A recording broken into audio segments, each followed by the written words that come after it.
നമ്മുടെ നാട്ടിൽ നിന്ന് ഒരുപാട് പേര് ബുദ്ധിമുട്ടിക്കുന്ന ഒരു പ്രശ്നമാണ് ഉപ്പൂറ്റി വേദന.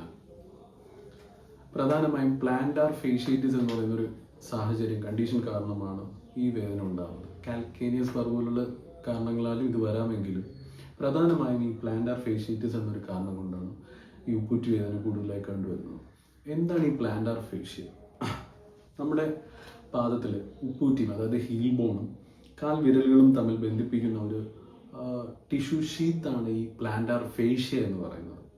അപ്പോൾ ഈ ഭാഗത്ത്, അതായത് ഉപ്പൂറ്റിയുടെ ഭാഗത്ത് ഇതിന് അറ്റാച്ച്മെൻറ്റ് വരുന്നതിനാൽ തന്നെ അധികമായിട്ട് വെയിറ്റുള്ള സാഹചര്യത്തിലോ ശരീരത്തിൽ ഒബീസായിട്ടുള്ള സാഹചര്യത്തിലോ ശരിയായ പാദരക്ഷകൾ ഉപയോഗിക്കാത്ത സമയത്തോ അല്ലെങ്കിൽ പതിവിൽ നിന്ന് വ്യത്യസ്തമായി ഒരുപാട് നടക്കുകയോ ഒരുപാട് ഓടുകയോ കുറേ നേരം നിൽക്കുകയോ ഒക്കെ ചെയ്യുമ്പോൾ ഈ ഫേഷ്യ വീക്കം സംഭവിക്കുകയും അത് കാരണം അവിടെ നീർവീക്കം സംഭവിച്ച് വേദന ഉണ്ടാവുകയും ചെയ്യുന്നതാണ് ഈ പ്ലാന്റാർ ഫേഷ്യേറ്റിസ് എന്ന് പറയുന്ന കണ്ടീഷൻ.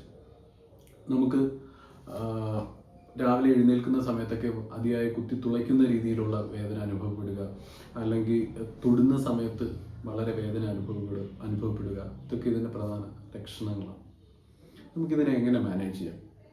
കുറേ നാളായിട്ടുള്ള ഒരു വേദനയാണ്, അത് മൈൽഡ് കേസസ് ഒക്കെ ആണെന്നുണ്ടെങ്കിൽ ചെറു ചൂടുവെള്ളത്തിൽ ഉപ്പിട്ട് കാല് കുറേ നേരം മുക്കി വയ്ക്കുക. അതിനുശേഷം നമ്മുടെ പാദത്തെ നന്നായിട്ട് സ്ട്രെച്ച് ചെയ്ത് എക്സസൈസ് ചെയ്യുക. കംഫർട്ട് പൊസിഷനിൽ ഇരുന്നതിന് ശേഷം ഈ കുറേ നേരം കാലുപ്പ് വെള്ളത്തിൽ വയ്ക്കുക. അതിനുശേഷം നന്നായിട്ടുള്ള സ്ട്രെച്ചിങ് കൊടുക്കുക.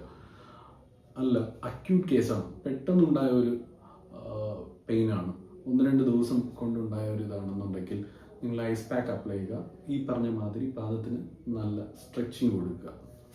ഇനി മോഡറേറ്റ് കേസുള്ള, അതിൽ നിന്നും കൂടിയ വേദനയാണ്, ഇതിൽ കുറയുന്നില്ല എന്നൊരു സാഹചര്യമാണെന്നുണ്ടെങ്കിൽ നല്ലൊരു ഫിസിഷ്യനെ കണ്ട് ആൻറ്റി ഇൻഫ്ലമേറ്ററി അല്ലെങ്കിൽ ടിഷ്യൂ റിപ്പയർ സ്ട്രെങ്തനിങ് ലെവലിലോട്ടുള്ള ട്രീറ്റ്മെൻറ്റ്സിൽ നമുക്ക് ഈ കണ്ടീഷൻ നന്നായിട്ട് മാനേജ് ചെയ്യാൻ പറ്റുന്നതാണ്. എല്ലാവർക്കും ആരോഗ്യകരമായ ജീവിതം ആശംസിക്കുന്നു.